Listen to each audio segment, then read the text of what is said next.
Estamos en la lección 8 y el título de la lección es La Iglesia. Y para comentar esta lección, que está en el marco de las lecciones de las enseñanzas de Jesús, está con nosotros el doctor Carlos Steger, que es director del programa de teología de la facultad allí en Argentina, en nuestra Universidad Argentina. Y también es el escritor, es el autor de la lección de este trimestre. Es un privilegio tenerlo con nosotros. Muchas gracias, un placer para mí acompañarlos. También está con nosotros el doctor Adolfo Suárez, quien es profesor de teología en la Universidad de UNASPE, aquí en Ingeniero Coello. Bienvenido. Muchas gracias, es un privilegio estar aquí nuevamente con ustedes. Vamos a hacer una oración para que Dios bendiga ese momento y que podamos realmente ser guiados por el Espíritu Santo. Pastor. Padre nuestro, gracias porque en tu palabra tú nos das los elementos para saber cómo seguirte. Gracias porque tú fundaste la iglesia y nos permites ser parte de ella. Amén. Ayúdanos ahora al considerar este tema en tu palabra y que además del conocimiento podamos aplicarlo como miembros fieles de tu pueblo. Te lo agradecemos en el nombre de Jesús. Amén. Amén. Amén. ¿Qué puede un minúsculo insecto como la hormiga enseñarnos? Allá van las hormigas en fila, en marcha para algún lugar que les pueda garantizar la comida. Ellas saben el valor de la organización y de la unión. Sin esos elementos, sin duda sería imposible transportar ese alimento.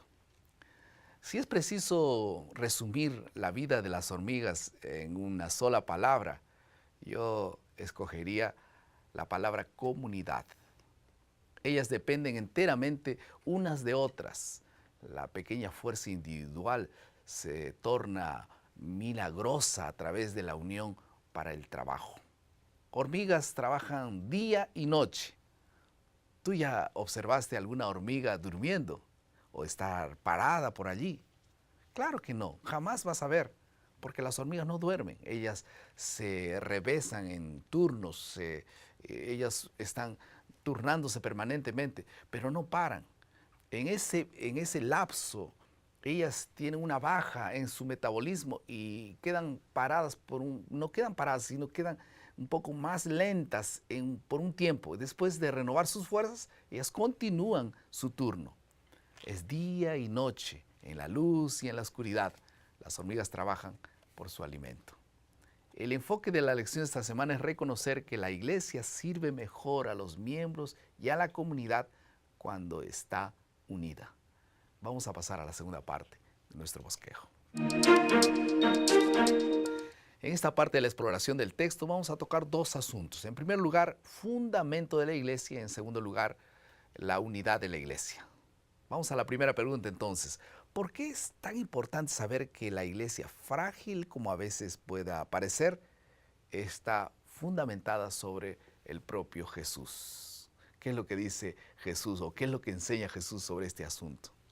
Es muy importante esto, porque la iglesia no es el resultado de la invención humana. No fue una idea que se le ocurrió a los apóstoles, sino que Cristo mismo, como dice en Mateo 16, 18, dijo, sobre esta roca edificaré mi iglesia. Él mostró su intención de edificar su iglesia. ¿Y sobre qué roca está edificada la iglesia? Algunos dicen, bueno, parece ser Pedro, porque en el versículo dice, yo también te digo que tú eres Pedro y sobre esta roca edificaré mi iglesia. Sin embargo, la palabra griega traducida como roca, que aparece en muchas otras partes de la Biblia, tanto en el Antiguo como en el Nuevo Testamento, siempre se refiere en el Antiguo Testamento a Dios o en el Nuevo Testamento a Cristo.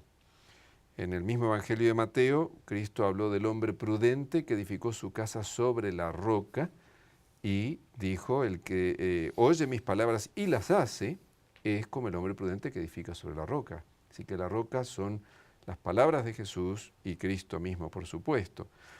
Y el apóstol Pablo, el apóstol Pedro, todos coinciden en el Nuevo Testamento en numerosos textos al decir que la roca es Cristo.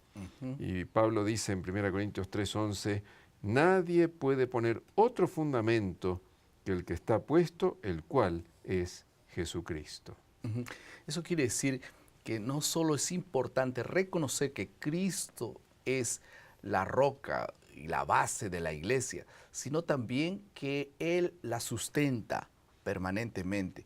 Por eso cuando hay líderes que quieren apropiarse de la responsabilidad de Dios, entonces la iglesia enflaquece. Hay un texto de Efesios 2:20 refuerza la idea que la fuerza humana y la capacidad de administrar no es suficiente para llevar a la iglesia a la victoria final. Es necesario el poder del Espíritu de Dios y de su infinita sabiduría orientadora. Vamos a hablar un poco acerca ahora de la unidad de la iglesia. Cuando una persona dice sus últimas palabras como Jesús las dijo antes de partir, sin duda debe ser muy importante. Jesús, en uno de sus últimos discursos en la tierra, enfatizó por 4 veces su intenso deseo de que sus seguidores fuesen uno, o sea, exista una unidad. ¿Por qué, doctor Adolfo? Ese asunto realmente es importante también. Principalmente la necesidad de la iglesia es de cumplir su misión, la misión que fue dada por Jesucristo. En San Mateo 28:19 dice, por tanto, id y haced discípulos en todas las naciones. La iglesia cristiana tiene el desafío de comunicar el evangelio, de discipular, de bautizar, de enseñar a toda la gente en nuestro planeta. ¿Cómo puede hacer eso si no se mantiene unida? Entonces, cuando Jesús dice en Juan capítulo 10, en Juan capítulo 17, versículo 11, Padre Santo, a los que me has dado, guárdalos en tu nombre, para que sean uno así como nosotros. Su intención es que la iglesia se mantenga unida para que pueda realizar su misión. Imagínese usted si en el cuerpo humano un órgano humano empieza a destacarse con el prejuicio de los otros. Realmente habrá problemas. En la iglesia de Cristo es la misma situación. Cuando una persona se destaca en relación a las otras, promoviendo un ambiente negativo, eso es tremendamente negativo para la realización de la misión. Entonces, nosotros diríamos que la unidad es fundamental, porque unidos podremos cumplir la misión. No es posible alcanzar al mundo una u otra persona. Debemos hacerlo corporativamente. Y el primer síntoma de una iglesia que está desunida es cuando pierde su misión. Y hay iglesias que están peleadas entre líderes, entre miembros, está dividida. ¿Cuál es el primer fruto de esa división? Es una iglesia que no cumple la misión. Y ese es el peor peligro. Entonces la iglesia no tiene más sentido de existir. Ahora, ¿cómo construir esa misión? ¿Cómo construir esa unidad? Ese es un desafío, ¿no? Considerando que la unidad no es aquella que promueven algunos otros, que es el ecumenismo, la unidad de todas las iglesias. Por eso hay que considerar 2 ingredientes fundamentales dentro de la unidad, que es la unidad en amor y la unidad en la palabra de Dios, ¿no es así? Efectivamente. Cristo enfatizó allí en esa oración pronunciada al final de su ministerio en Juan 17, que tenemos que estar unidos a Él, y al estar unidos a Él vamos a estar unidos en la verdad y en el amor, porque Él es la verdad y Él es amor. De manera que cuando estamos unidos a Cristo, vamos a tener esos 2 elementos que son indispensables para tener la unidad. Se podría comparar a la iglesia y a los miembros de la iglesia con una rueda y los rayos que están unidos todos en el centro, que es el eje de la rueda. Cuanto más cerca están los rayos del eje, que es el centro, más cerca uno del otro también va a estar. Cuanto más lejos del centro, los rayos están más separados unos de los otros. Y si un rayo no está unido al eje, de hecho es inútil y también va a estar separado de todos los demás. Así que en la medida en que estamos unidos a Cristo, que es el centro, vamos a estar unidos los unos a los otros, unidos en esos dos elementos, la verdad y el amor. Y lamentablemente en la historia del cristianismo a veces se enfatizó uno dejando el otro, o se enfatizó el otro dejando el primero. Lo ideal es que ambos estén juntos. Y eso es equilibrio, ¿no? Eso es el equilibrio que Dios quiere para buscar lo ideal. Y otra cosa también, Pastor Edson, es importante recordar de que hay diversos niveles de unidad. La propia Biblia habla de algunos de ellos. Por ejemplo, en Filipenses 4:8 nosotros podemos pensar en la unidad de los buenos pensamientos. En Hechos 4:33, la unidad de las buenas actitudes. En 1 Corintios capítulo 1, versículo 10, la unidad en concordar, en estar de acuerdo con las cosas importantes. Hechos 6:1-6, la unidad en la división de las tareas que la iglesia va a realizar. Y hasta inclusive unidad en las conquistas, según Hechos capítulo 5, versículo 14. Uh-huh.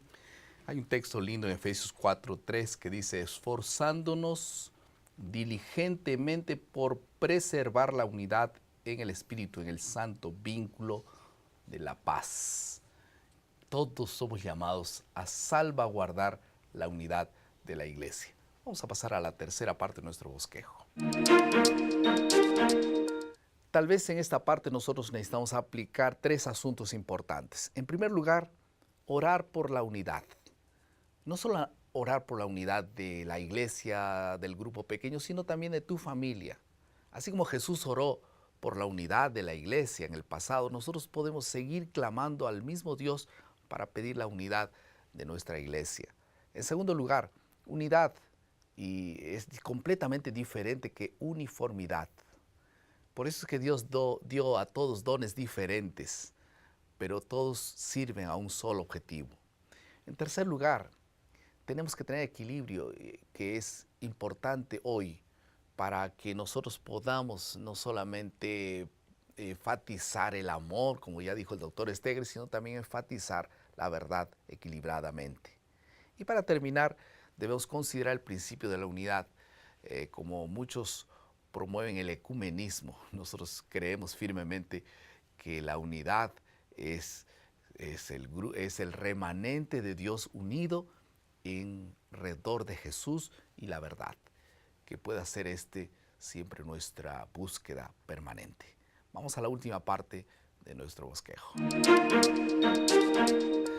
La unidad no es un fin en sí misma, es un instrumento para inspirar al mundo a creer en Cristo. Es un para testificar. Armonía y unión son evidencias claras de la presencia transformadora de Jesús. Si alguna cosa está impidiendo para que esa armonía cristiana ocurra en tu iglesia, ora por esa unidad. Si nosotros tenemos que ser instrumentos de paz, de armonía en medio de la comunidad cristiana donde nosotros estamos, que así sea. Si necesitas pedir perdón, pide perdón. Si necesitamos nosotros romper algunos prejuicios, vamos a romper los prejuicios, pero no nosotros, Dios en nosotros. No solamente pedirás perdón, sino también para poder estar en paz con las personas, sino también para poder cumplir mejor tu misión. Vamos a orar para que Dios bendiga esta misión que es el verdadero objetivo de la unidad de la iglesia. Querido Padre, muchas gracias.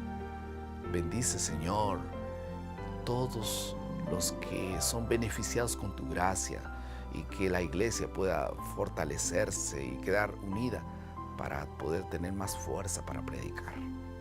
Si estoy orando por alguien que tal vez tenga dificultades con llevarse bien con otra persona y está rompiendo la unidad de la iglesia, Señor, incomódalo y ayúdalo a solucionar esta falta de paz y la iglesia pueda ser beneficiada con su unión.